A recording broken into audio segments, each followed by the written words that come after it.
Hi, this is Carrie Brownstein. This is DJ Premier. This is Darren Aronofsky. You got the RZA right here. Rose McGowan. Radiohead. Aisha Tyler. Tribe Called Quest. Fred Armisen. Fritz Paul. Javier Munoz. Seth Meyers. Tracy Cosmos. Flying Lotus. Hi, we're Chaim, and you're listening to the Talkhouse Podcast.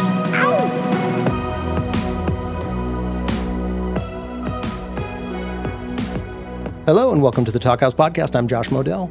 On this week's episode, we've got a pair of fantastic music makers who also happen to be women in music. That's their joke, not mine. You'll hear. It's Johanna Samuels and Madison Cunningham. Though she's from New York, Johanna Samuels' music has always had West Coast vibes. It makes perfect sense that she now calls Los Angeles home. Her latest album, Sorry Kid, just came out, and it's got an interesting backstory. The songs were written years ago but never finished, and there were false starts making them work this time around. But she found a great collaborator in Jonathan Rado. You'll hear her refer to Rado a bunch of times in this chat. And finally broke through to a stunning set of mellow, downcast songs. You'll hear the influence of Amy Mann, Tom Petty, Elliott Smith. If those are your thing, give it a close listen. The other half of today's conversation, Madison Cunningham, plays a little bit on Samuel's record. The two are old friends, and you may have heard Cunningham in a variety of disparate places over the years. She's played with Andrew Bird. The two covered the Buckingham Nicks album together. She's toured with big names, including Harry Styles. Her 2022 album, Revealer, won the Grammy for Best Folk Album. Cunningham's third album, Ace, was released late last year, and it's a winning left turn. Less guitar, more piano, a little weirder than ever before. Check out a little bit of the Samuels track, Rare, which features some playing and singing from Cunningham. How many miles have you been riding like this? Switching shoes by the hour. You never choose, just wasted power of something rare. The memory of the trains. This episode was recorded with our guests in the same room, and you can hear the friendly energy these two have. They joke around about being women in music, as well as the long road to Samuel's album, Fiona Apple, Tom Petty, and much, much more. I hope you enjoy listening as much as they clearly did recording.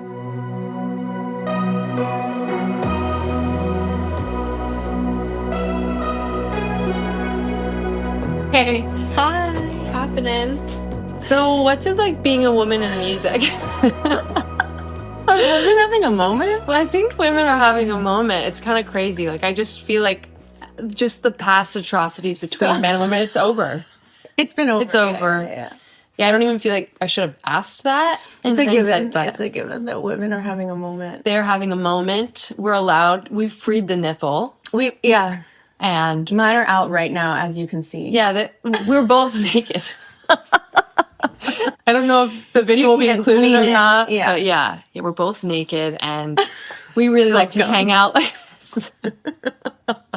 We actually can't talk about being women in music unless we're naked. Yeah. And we can't talk about our music unless we're naked. We've never spoken about it publicly until now. Yeah. This is huge. Yeah, it's huge. Pitchfork's going to jump on this. Pitchfork is, I like to call it bitchfork. They're very, they're petty. They, and also I would though think that I would rather not be reviewed at all than Have given a mean one. terrible review. I do feel like I've read some mean ones recently, and I'm like, why? They're scathing. Like, it really is, it gets into the like, who hurt you Yep. category. That of- one, yeah. There's one in particular I think we're both referencing. Yeah, we We both. were like, who slept with whose girlfriend? What happened? Dude, well, speaking of records, you're putting out a record. Yeah. And you already did. I already did. It's 9 months old. It's 9 months in. It's 9 months out. Kind of starting to talk and say things, but people are already like, when are you going to get pregnant again? The label. And I was like, I haven't even been able to. Anyway. Yeah.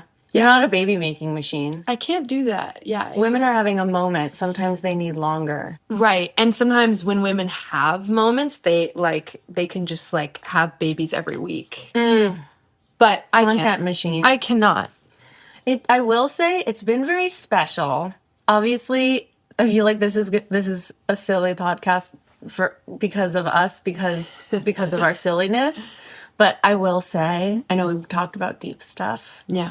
many times in our relationship, but it's been very fascinating and beautiful to be friends this long and watch the life events that turn into the record that we're going through the process together. in terms of just like pure friendship, and then watching you be a creative and gestate and make sense of trauma, and then get it out of you, and then going upstate to watch you make your record. And it's just interesting that we both chose this weird ass craft that's kind of abusive. Yeah, and like, to live this life. Yeah. yeah, and like how it keeps getting chosen. Like at any point, like we could walk away, and I wonder if at some point it stops actually feeling like a choice, and you kind of are like, I don't know anything else. I'm committed now. We've got to like take the good, bad, and the ugly. And like you were saying, it's such a beautiful thing, I think, to be so acquainted with the phases that we've gone through, the feeling of, you know, having Pitchfork on your lawn, but like to be so aware of those phases from the, I'm really afraid I can't write anything. That's where I am right now. Again. Me too. Okay, go on. And then you figure out like a way to write as like a different character, kind of like you are writing on different projects. I'm writing for different things right now. And it's like still there. It's still the active. muscle is still pumping. It can still work, but it's so different when It's you. it's you. It's something, there's like a bravado and like a seriousness that know. happens that is like, it's almost like when you find the truth, it moves like a vein inhibiting. rolling over. You're just like, 100%. I can't access this. I know it's there. I see it. And every time I go to like engage with it, it escapes me kind of. That's it. We're like in the fear phase or something. I do feel that. I'm full of fear right now. But it's crazy because you're releasing a record. You should feel excited and just so proud of the work that you've done. But we all just know that You move on. you have to, because people are already like, when is the next thing? What are you, Yeah, what are you yeah, doing yeah. and thinking about? Also, in terms of like feeling inspired, like now these songs that I'm putting out are like some of the, like Blue vs. Pinkerton I wrote in 2021. So like I'm like over it. I mean, it's fun to hear it now belong to other people. Yeah. But like I'm like, what else? I write so often when I'm so full of fear. It's like the only thing that's going to help me is writing, because it helps you put things in the right place, and it helps you understand yourself, and it helps you understand other people or things that happen that you can't make sense of.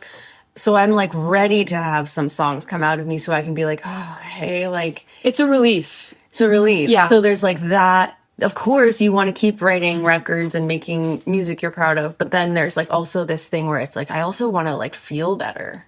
It takes us so many different stages to get to the point where you're almost like have a healthy enough mind to actually write 100%. a song that you're excited about. Yes. But it's really hard because that's also the thing that gets you out of the unhealthy place. So it's this horrible. Yeah. But another thing about writing, which is so wonderful, is I was just thinking about this the other day, like there's so many activities that I do in my life to try and feel whole. And maybe the only time that I'm like, nothing else matters, if I died right now, I would be happy, is when you're like, you know, that feeling when you're in it and you're writing a song and you're like, this is actually really good. Oh, Like that is what makes it worth it. it totally makes it worth it. And that's why I think it's such an addictive It's so addictive. career path. And then it becomes this thing that's like, oh, now I've linked it to my mental health, and it's actually not a choice. It's not a have choice. to do And there it. are all these things that go along with it that are not about songwriting. Like, for example, this record, I am proud of the record, but it took so many different... You said that this was like a hard record to make. Yes. The part of me and Rado making the recordings was so fun and not hard. And then there was another chapter, and then a chapter before that. And like, my friend Patrick worked a lot on it, but there are just so many phases and it took so long. Like once those songs are written, they're written, and it's about making the record, which I usually love. Yeah. And I loved making this record. It just had many different, I've never had it take so many different chapters. But I think there's this thing about joy of creation. Like that in itself is the most addictive quality and pure. I mean, addictive is like a dark, what's the tarot card? It'll come to me. Oh, the shadow, or It's it'll come. yeah, you're a witch. It will. I don't know why I've been studying these tarot cards, and it's a big card. Anyway, whatever. Okay. Tower? The tower is when everything falls apart. Okay. Usually for songwriting, I think like Tower is really scary, but it's actually really fruitful because it's an unsturdy structure that needed to come down. And then oftentimes you get a lot of songs out of a tower. But it's not death. What am I thinking of? It's Capricorn energy. It has to do with addiction. Guys, you're probably saying it right now as you're listening to People this. are filling in the Mad Lib. It's so obvious. Whatever. But there's also this wholesome thing to it where it's like what you're talking about, where if I died happy, I am in this moment and I'm writing this thing that makes me so excited.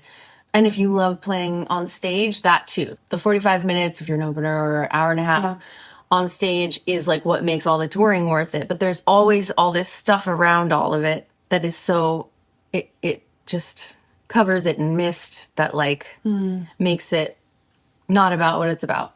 But it's wholesome to remember the joy of writing a song.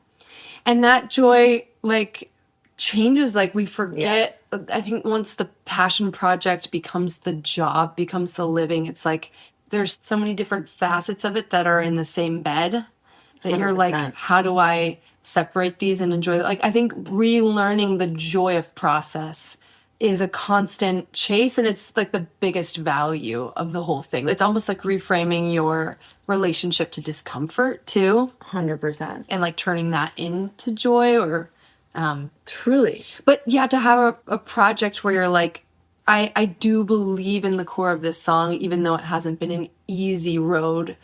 Sorry, the core of the body of it, like even though not all of it came out as a whole. It's so hard to The scene. stick with it when you're like, oh my God, now it's in this person's hands, and now I've got to redo these vocals, and this is 2 years later, and like, which I know that was something you experienced, was like just the like knowing that it wasn't quite right, but not giving up on it. Like, there's so much fortitude in that part of the process, which is like, it's not right. I don't even know what will be right about it or how to fix it, but I'm going to continue to like almost get out of my own way and fear and just go, no, we'll find it. Yeah. And I feel like that can happen too in the like actual recording production process, which I feel like with radio, that was like one of the most joyful parts. Yeah. Because you're like, oh yeah, we'll find it. And then you do, with the like last chapter of the record, I was so lucky that I knew exactly what it was. It was just, I had to redo those vocals. Totally. But it, yeah. And then that exists too within the writing of the song, where you're like, I have these chords, I have these bones, I have these lyrics on top that we've talked about this, but my favorite part, obviously chord changes is like love affair central, but like also how lyrics fit together like puzzle pieces and how words go together. And that like oftentimes I'll have like a song, I'll come up with like, oh, this is a verse, this is a chorus. So now if I had a, then there's a bridge. And then basically if you have those three things, you have a song, unless there's no bridge.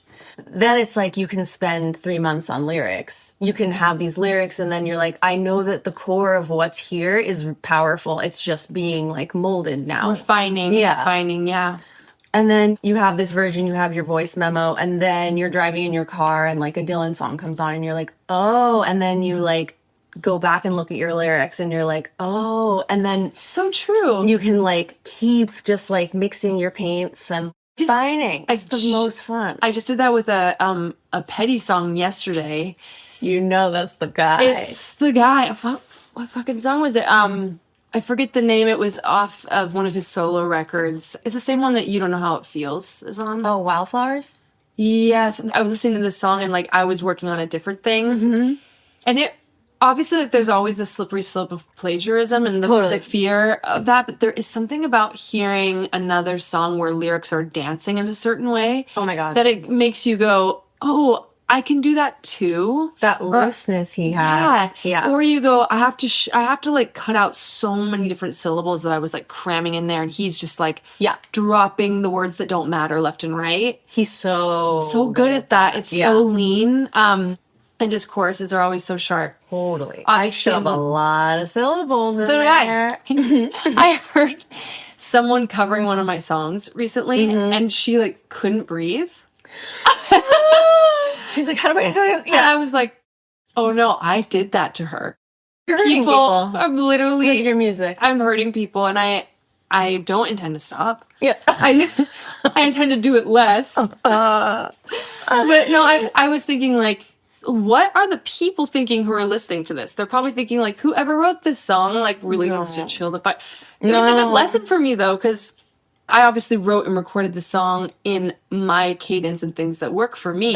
It was so natural for you. And I will stop. I don't want to keep describing what it was. I don't want to. It was like so delightful to hear that back. But it was a learning thing. I think that brings up a really interesting point, which is like, I don't think anything, even if it's straight up, you're covering a Madison Cunningham song, or Madison Cunningham is covering a Tom Petty song. Like, there are songs on this record that like sound nothing like Tom Petty. And I'm just like, well, that was me trying to write a Tom Petty song. Totally. Because there's like, by nature, people digesting things, it comes back out through a filter. And like, that's the coolest. Because it's like, then by nature, you're going to hear this girl covering your song. And you're like, whoa, I'm kind of experiencing my song in a new way. Like for the first time in a way. It's brand new. Yeah. She's sending it out through her filter. And I could do my darndest to try and like write like something, or I mean, so many songs I'm trying to do Tom Petty because I have the nature to overcomplicate. Like, I love my passing, all the things and all the different changes and too many chords and too many words. And then he's like a great mecca of like, You don't bore us, get us to the core. Yes. Like, don't be petty. Yeah. Get there already. amen. Amen, brother. Bye, guys. Anyways,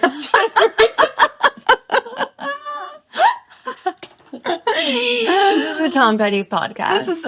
we're starting birthing one a now. whole new career path. It'd be so fun to dissect somebody's songs. I mean, isn't that the nature of, for me, that's how I felt. So I didn't write songs till I was like 18, had my first heartbreak, but my whole life I was like covering other people's songs and trying to figure out what was going on in the songs. Yeah. And they were all men. Women are having a moment. No way. Are they really? No, but this woman had her moment when she finally realized that she could write a song. Then there were many moments to follow. Yeah, that were very hard. They were not our moment. They were not They were mine. not the woman moment. No, they weren't mine. But yeah, it's like, that is dissecting, right? Like, is there any right way to dissect a song? Like, Totally. and Or hear a song. The answer is definitely no. but hearing it and wanting to hear it again and wanting to understand it. Like, and I've done this so many times with your songs, and I've like, sent you my little videos, but like, it's when you hear a song that you're really inspired by, and then you're like, wait, what's happening? And you like, I have this urge to like get to my piano and be like, what's happening, and understand it. And it's like a new way of listening to it because you're like understanding what's happening in the song. Totally. And like, when I cover your songs, I sound nothing like you, but like, it's just so, it makes me like, and with Elliot, I tell you all the time too, I feel like I'm such a bad guitar player. He was such an effortless shredder, but even trying to understand the chord changes that are going on in those songs, like, makes me a better player. Totally. And the way he writes, anyone can do it. Like, ultimately, the bones are made for people to, like, kind of enjoy and learn themselves. They're like pop songs. They're pop songs, super digestible, and all the other stuff are just kind of like, it's like lipstick. It's all just like decorative kind of. Yeah. Like, you could put that on. His changes, though, are really weird. They're weird. But they're cool. Also, I love the pop song where you're like, this sounds like a total simple jingle jam. And then you go to figure it out and you're like, oh, actually, we have different rules. I've had the same thing with your songs. Like, we've had a couple moments where we've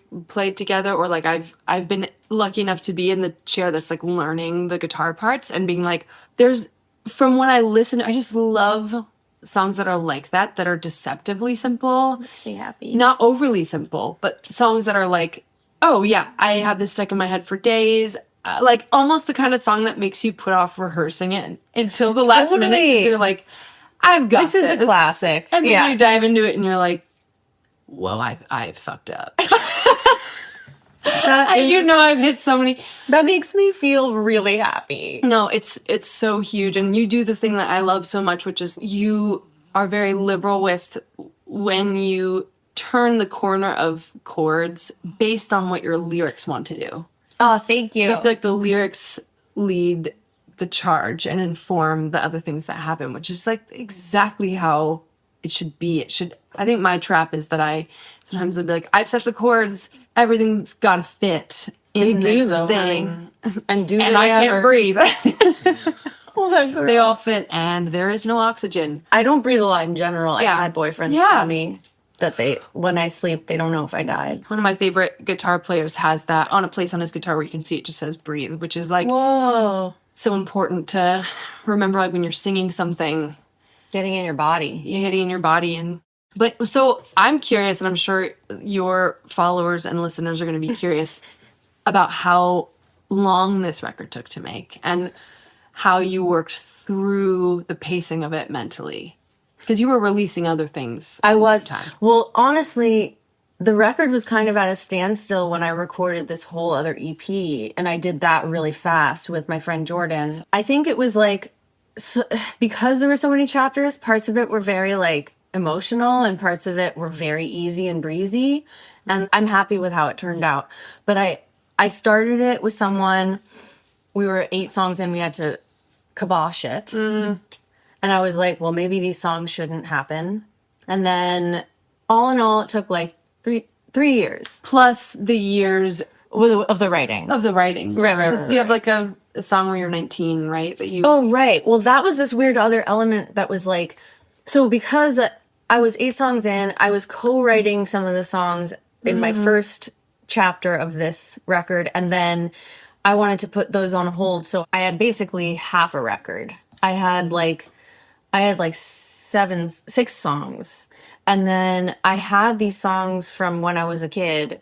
You know, when you like retell a story over and over again and you're like, the number keeps getting lower. Yeah. And like, I was 19 when I wrote it. Can you believe I was 13?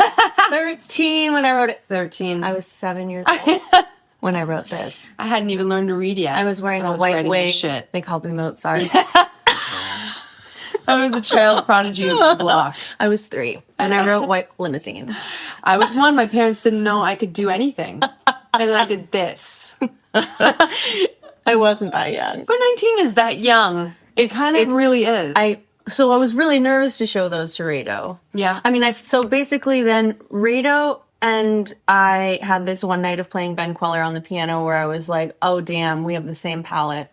And then we talked about maybe doing this Sha Sha tribute album. Ben Queller's first solo full record was Sha Sha. And he had this horrible tragedy where his son died. And we were like, oh, it's the 20th anniversary of Sha Sha. Let's do a tribute record where we remake Sha Sha and we have all these fun friends sing on it. And we like reached out to Ben's manager and they were like, no thanks. You're like, but it's called Sha Sha Redemption. Why are you interested? It's going to be massive. Wow, you're on one.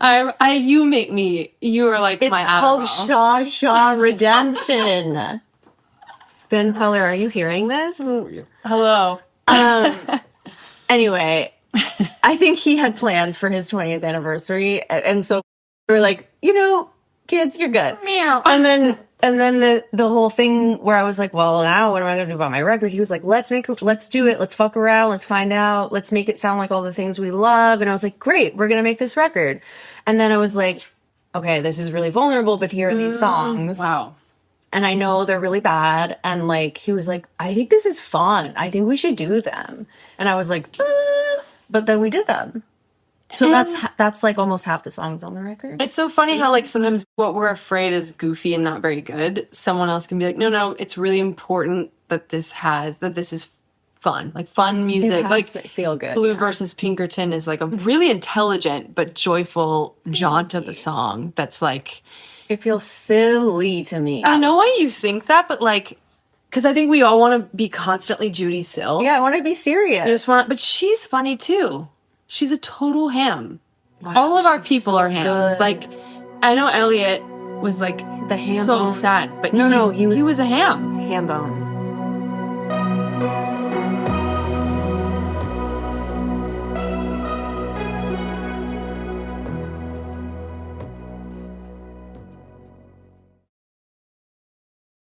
I actually don't know if you can write desperately sad songs without humor. That's why I think so many indie songs right now are so funny to me because they're so desperately sad, and there is no. Yeah, it's just totally, and you're like, whoa, And then that you're like, was straight sugar. Yeah, totally. yeah. So self-aware, and when you're You sad have to- and it's self-aware, it's so immediately recognizable. Yeah. Otherwise, the other music's like, that really poor person. Right. I've never related to I feel anything so like that. bad. Yeah. Are they okay? Yeah. But you're also like, they're totally singing about relatable things, but in the most heinous package. Kinda. Right. What you're talking about, like, reminds me of this idea, and we were talking about last week or 2 days ago, I don't know, unreliable narrator. And is your song really vulnerable if you are not acknowledging in the song that you are an unreliable narrator in some way? It's not because you've lost an angle. Yeah. Right? Like you've lost like an angle in your shot. Mm-hmm. If we're talking in film, I have no business. You're the one who started to talk about this. You're talking up a storm. You've never stopped talking. No. You talk the right amount. I feel like if you take yourself out of it, then the story has lost dimension. Like 100%.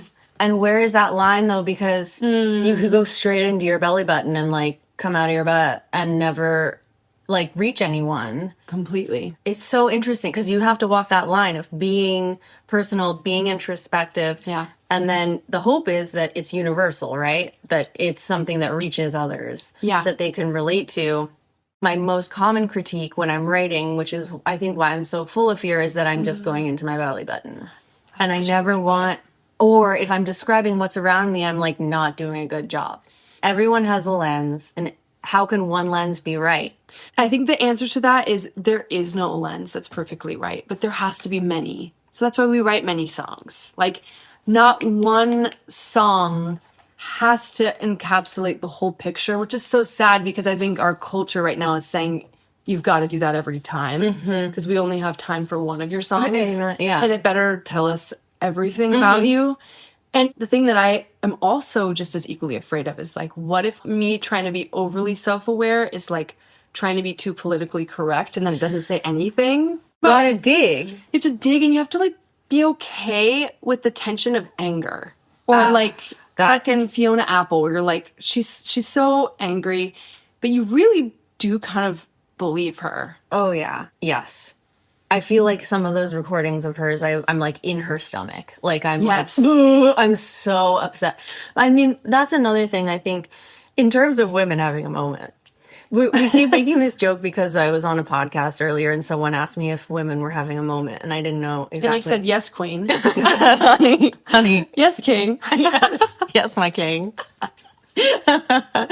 But we've also talked about this. When I'm angry, and I think a lot of women deal with this, of just like anger being unacceptable. And like I can barely stand it when I'm angry. Like I can barely hold it in my body. And so to externalize it can also bring about shame. Like in any capacity, obviously you never want to yell at anyone or like whenever anger comes out of me, even if it's into a song, like I'm like ashamed of it. And I don't want to be. I think none of us are ever going to be comfortable with any just one emotion. Like I think anyone who's been known for being like, oh, you're the love song person, or you write the happy song, or you write the cut your wrist song, or whatever. It's like I think none of us want to just live with one take. I think even Fiona, I would imagine she doesn't want to be known as the angry girl. Of course not. She's like, wait a second, I was these other things. Yeah, and I think why she's a reliable narrator is 'cause she does show her vulnerability and how she feels small too, and it's through like it's through noise and it's through like I would say composure too. Like she's so she's articulate as fuck. Totally. Yeah. It's so hard. I mean, speaking of women having a moment, I do kind of wonder, like, how often a Willie Nelson is worried about this. It's very interesting to watch.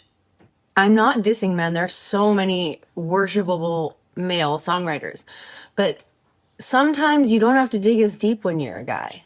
Or like what feels like you're digging really deep isn't very deep. And you're like, okay, honey, like that's your deep end pool. I wonder if it's because, like, the shallow end on a lot of, like, cute male songwriters is really shiny.